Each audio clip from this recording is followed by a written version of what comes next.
Hello and welcome to another video. In this one, I'm really excited to give the TOOENJOY kayak roof rack a try. It's exciting because over the years, there haven't been many systems that are available for tow vehicles, especially that are assisted so that you don't have to put a lot of effort lifting heavy objects onto the roof of your vehicle. And for years, I've had the Thule elevator that you can see on the other side of the Jeep. And systems of that sort are great in that you don't have to put all that effort lifting heavy objects like kayaks onto the roof of your car. So when I had the opportunity to test out the TOOENJOY system, I jumped at it because what I think they did that's really convenient is they put a spin on it. It's not just for kayaks, it's a system that allows you to put all sorts of stuff on it. Like a cargo box or bike racks or whatever it is that you're doing, let's say if you're a weekend warrior or so any sort of things that usually you can mount on a regular roof rack, you can mount onto this system that then allows you to easily get it on and off your roof. And for us kayakers, it gives us that option as well. So the way it works is it has a base that stays on your vehicle, and then it has this arm that can move up and down with whatever you're trying to get up on top of the roof. You can easily remove the swing arm by pressing two small tabs. You can put the arm away and then just simply keep the frame on. And if you wanted to take the frame off, it's not hard to do so.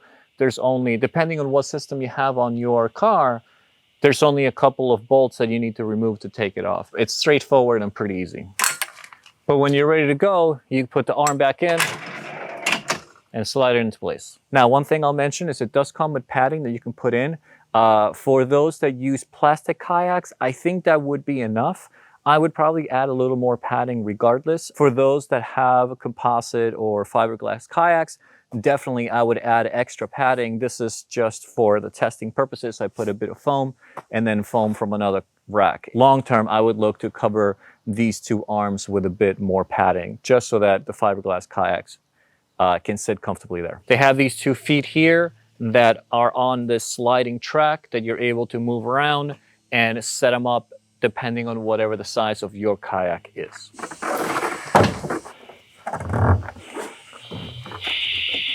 And this is the best part of the system. Once you open the safeties, it helps you with the lift.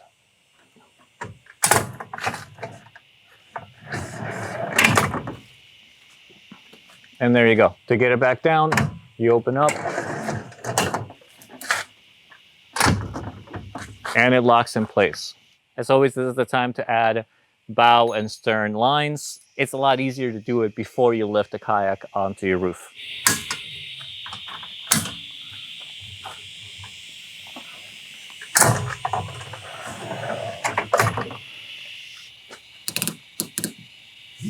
The last thing I'll say is I always, especially on long trips, I like throwing an extra strap that will go around the kayak and then back down to either the crossbars or your roof rack system in general, so that if for any reason something were to fail, you're still attached to your car. It's just peace of mind for me to know that I just have that extra strap on there.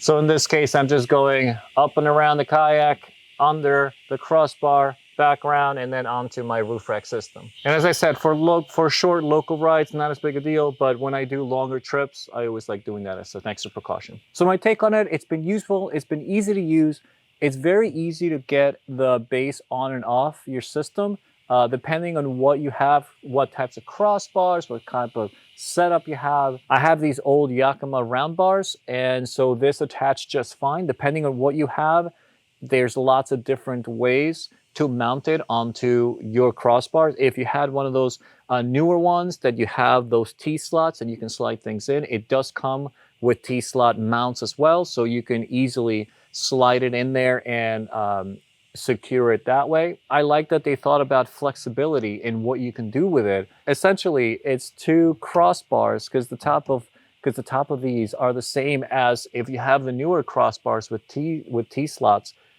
It's 2 of those that can come down to chest level so you don't have to lift anything overhead. I think it's a clever idea, and that is really one of the drawbacks of the elevator, is that you can only really use it for kayaks, and this can be used for anything else. The footprint of the elevator when you take the rack off is smaller. You end up with the cage on your system all the time if you wanted to use this. But as I said, it's very, very easy to take it off. For a lot of people that I know that they mount their bikes on their roof, this I think would be a very easy way to do it, where you're setting up your bike over here and then the whole thing just goes up on your roof. I want to say thanks to TOOENJOY for giving me the opportunity to test it out. If there's any questions, any comments, anything you want answered, do leave a comment below. If there's anything further you want to add, or maybe you've used a system like this before, I would love to hear some stories on it. There's also, if you want to learn anything further, I'm going to drop links to it below as well. Subscribe if you'd like. I'm always trying to put these videos out. If you want to sign up for office hours, you can do that on the site as well. Luke, Rover, and Kayak Hipster. Thank you for watching, and see you next time.